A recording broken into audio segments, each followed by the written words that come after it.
Let's blow your mind with some so cool science time. How do we know what parts of the brain control what parts of the body? Well, that's a wicked cool question, which means we're talking about the brain. Which reminds me, this is your brain, and this is your brain after watching one too many fart duck videos. Because today I've got a wicked cool demo that you can do with me right while I'm doing it. And I'm going to show you a wicked cool challenge that you can do with your friends right at home. It's going to be wicked cool. And I mean, like, it's going to be as cool as like a dog typing on a typewriter. Oh, cute. Oh, okay, so here's what we're going to do, okay? With the hand you write with, that's right, I'm left-handed, you're going to try to write your name. And then with your other hand, you're going to make a pointer finger and you're going to rotate your hand in a circle. And then we're going to confuse the heck out of your brain a lot like this.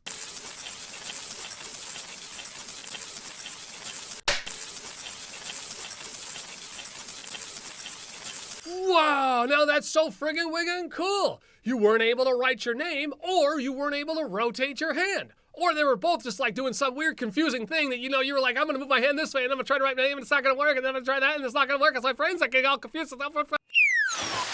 Why is it that you can't write your name and rotate your hand at the same time?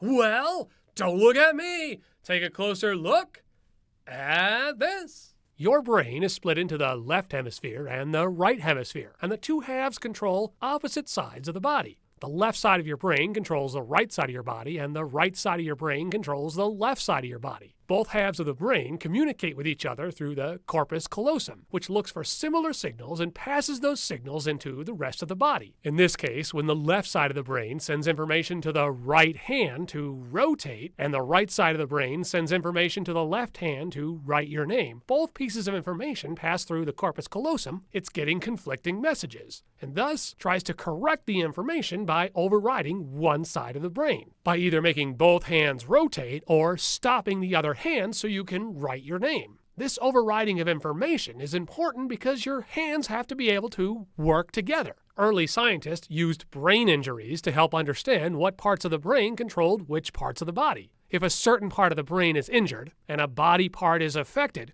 we know that portion of the brain controls that part of the body, although modern technology is used today. The frontal lobe is responsible for speech, problem solving, and motor function. The temporal lobe is responsible for sound perception. The occipital lobe is responsible for sight perception, and the parietal lobe is responsible for senses such as touch and temperature. So now you know more about your motor cortex.